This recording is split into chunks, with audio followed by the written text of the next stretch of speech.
Welcome back, everyone, and it's time to go balls deep! And today we're... No, Kevin! It goes something like this! Welcome back, everyone, and it's time to go balls deep! Okay, I know we can't all be as good as you, but can you not be so mean? Shut your stupid... And today we are covering Boruto Opening 8. Is this really happening? Are you actually back? Yeah, I'm back. I don't need you anymore, bruh. I'm joking. Yeah, I'm back. Hallelujah! You don't know how long I've waited for this! Wait.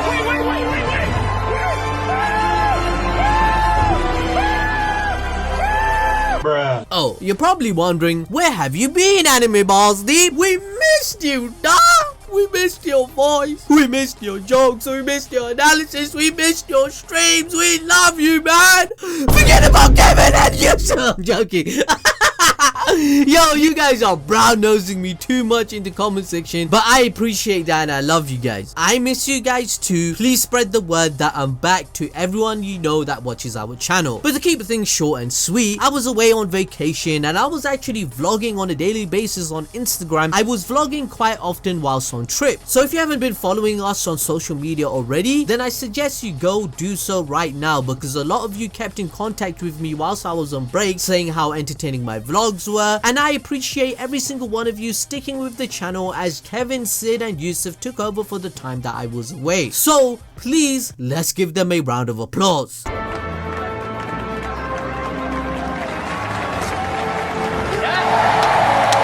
Anyway, when I was on vacation, obviously I was watching a bit of YouTube here and there, and one channel I enjoyed a lot was the Canadian Lad, where he covered trivia and balls deep info on the Marvel movies, and I suggest for you to go watch his content and let him know I sent you there. Anyway, I thought to myself, isn't that what we do in our Things You Didn't Know About series, where we cover facts, trivia and information you might not know? Yes. We covered so much on Naruto and other anime, even the smallest of things, and what do you know, the new Boruto Opening 8 came out and you guys kept messaging me on social media to check it out and talk about it. I think this is a perfect time to be inspired from this dude and launch a new series on the channel where I will watch things in 0.25 speed and talk about the trivia, the hidden meanings or Easter eggs that the creators have left for us that you may have not noticed. So if you do end up enjoying this video, and for my return, let's get at least 15 mother flipping thousand likes on this video, bruh. Thanks guys, I mean it.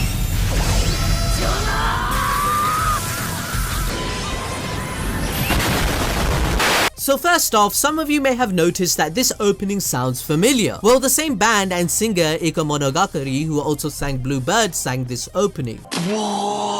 One of the first references in the opening was the group poses of Team 7 and Kara. This whole pose and even the gradient of the background is basically a nod to one of the best Naruto openings, Opening 6, where we see all our favorite characters rocking a similar pose with the same background. You all know which opening I'm talking about, right? Let me give it a try and sing with my beautiful voice. No! God, please, no!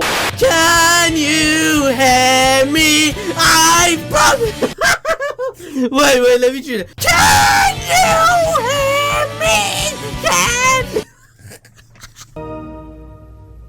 That was beautiful. Naruto Shippuden Opening 3 Bluebird is also referenced with Naruto falling from the sky and Boruto's backdrop. Even original Naruto openings regarding the Akatsuki and the running stances of the teams from Opening 5 are showcased. The opening starts with a pose of Kawaki sitting and focuses on his really red eyes, right? Kawaki is represented with red whilst Boruto is blue. Now in the media, this is used for many specific reasons. Red stands for many things, all of them potent. Red is romantic love and it's a physical passion. Red is violence, anger and aggression, and it frequently indicates danger. It is used professionally to capture attention and elicit emotion and convey confidence. So if this doesn't sound like my boy Kawaki, I don't know what does. You know what I'm saying? I don't be on no gay shit at all, bro, but this particular nigga right here, bro, that's one sexy ass nigga.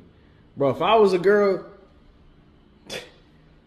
legs wide open, bro. We all know Kawaki is angry at the world and is on edge due to his PTSD and upbringing. Naruto is the first person that shows him love and slowly gives him purpose. Blue is often used to contrast with red. Boruto has this color who has the complete opposite life of Kawaki, which he alludes to in chapter 39 that he is jealous of. Blue in media is often seen as a serene and calming color that represents intelligence and responsibility, which Boruto pretty much is. Kawaki wants to be like Naruto, whilst Boruto wants to be like Sasuke. This scene also represents the yin and yang-esque fall and the symbol and the philosophy that it represents. This is a perfect recreation of the same scene in Naruto opening 3 Blue Bird. In this opening, we see Naruto and Sasuke falling opposite of each other but in parallel motion. They are both going their separate ways, but they are connected by their bond of friendship, destiny, and Konoha, as you may have known, as we have all seen Naruto and the whole story, right? Whilst in Boruto and Kawaki's case, they have both led vastly different lives and purposes, but are connected through the karma marks they both share. In the opening, they both even open their eyes and turn around, highlighting the karma seal. Now activate your Sharingan, guys. You can see it clearly that both of them are forming the yin and yang symbol. So if you didn't know, yin and yang is a complex relational concept in Chinese culture that has developed over thousands of years. Briefly put, the meaning of yin and yang is that the universe is governed by a cosmic duality, sets of two opposing and complementing principles or cosmic energies that can be observed in nature, such as the sun and moon. Kishimoto uses duality a lot in his work, and he's once again using these characters to represent a message that humanity should strive to survive and love one another through the pain we all share. Generally speaking, yin is categorized as an inward energy that is dark and negative, which is indicative of Kawaki. On the other hand, yang is characterized as outward energy, masculine, bright, and positive, which is similar to the bright-natured Boruto. Both light and dark need each other to coexist. Thus, the meaning in the opening is that much deeper. Boruto and Kawaki call each other brothers and have promised each other that they will save the planet Earth in their shared destiny. Okay, so next on, we have another reference we have to talk about. It's Kawaki looking at his hand, which holds his karma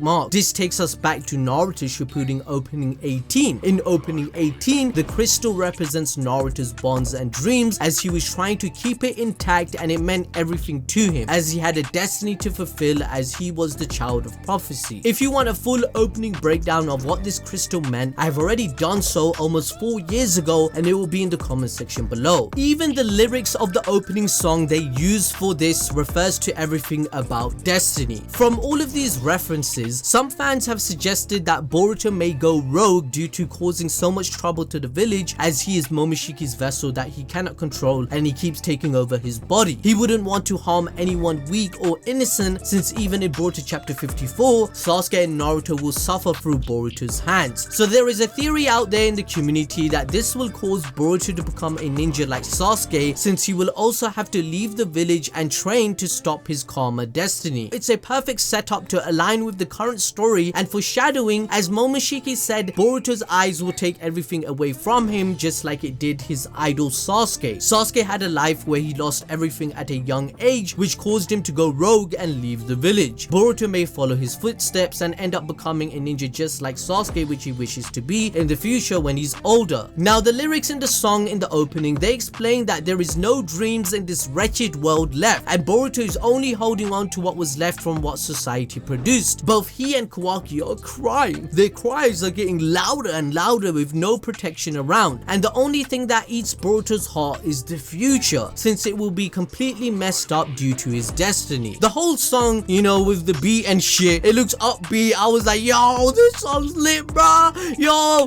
turn up, put the fire up, you know. I was like, bruh, this song's lit, right? But it's quite funny, since it's actually depressing if you look into what they're trying to say. It's mostly about Boruto and Kawaki's destiny and the bond that they will share to save the future through their tears, anger, and love for those they care for. So again, people think Boruto may go rogue and he may leave the village in order to protect them, just like Sasuke in his adult age justified to Hokage Naruto that someone has to do that to protect the future generations and village from the Otsutsuki. But moving back to the point, just like opening 18, we see a flashback in the background of all the struggle that Naruto went through. But finally, Naruto is the one to grasp the crystal in his hands by the help of everyone who didn't succeed. A similar thing happens in Boruto opening 8, where where Kawaki is holding his hand, which has the karma seal outward, and closing his fist, hinting at the abuse he has suffered by the hands of Jigen as a child. In the background, he has been led to believe that he is nothing without the karma mark, that his goal or purpose in life is just that. He can't even imagine a different goal or dream than to fulfill Jigen's wishes due to the brainwashing. Alright, now another thing I noticed and another reference in the opening is how Kawaki looks at Naruto. This scene is similar to how Boruto is looking at Sasuke in Boruto Ending 14. They are both looking at what they will want to become in the future. We know how attached Kawaki is to Naruto from the manga when we saw in Boruto chapter 53 where he says there is no such a world that I want to live in without Naruto, as Naruto has now adopted him as his son. With Naruto and Konoha saving Kawaki and letting him stay in Naruto's home and experience love for the first time in his life, he can't imagine his life without him. Kawaki idolizes Naruto just like Boruto idolizes Sasuke and his ninja way. So this opening scene is only fitting to say that Kawaki will come to see Naruto just like Boruto has come to see Sasuke as a mentor. Moving on to another reference, now we have the Naruto punch to Momoshiki reference. This punch by Naruto in episode 65 is recreated with Boruto this time taking the helm alongside Kawaki to beat up Jigen just like Naruto and Sasuke beat up Momoshiki. So it's just a reference to what happened in the past but with these characters instead. Additionally, there is also this scene in the end with Kawaki and Boruto looking out into the distance on top of a cliff. This is a reference back to the end of Naruto Shippuden opening 6 when Naruto and Sasuke are looking out into the distance just like Kawaki and Boruto. It's similar to how at this point of the story in the anime, Naruto and Sasuke's paths were very different with varied purposes. So it's kind of trying to showcase all of that. Now let's cover some smaller details and references that you may have not noticed. If you notice in the background where Team 7 jumps over to fight Jigen, it's the same background as in opening 7 where Shikadai and Team 10 fought Boro. So this is kind of like a continuation of the fight. It's as if these openings are in their own little universe. Then there is the scene where Mitsuki and Sarada are waiting in the village square, whilst in the back there is a Sarada epic moment against Deepa playing on the TV. Finally, the logo of the Boruto anime coming up on the screen is inspired from Naruto opening 16 where a montage of Naruto's past transitions into the logo, and here we see a similar effect. Anyway guys, that is everything that I noticed watching this opening in 0.25 speed. Hopefully you enjoyed this series and this video. I want to make another one regarding this, so maybe put something in the comment section below what next topic I should cover with this certain effect of watching things slow down and noticing things that you may have not have noticed. Follow me on social media as I said, make sure to smash the like button, and yeah, I'm back guys. I'll see you in the next one. Goodbye.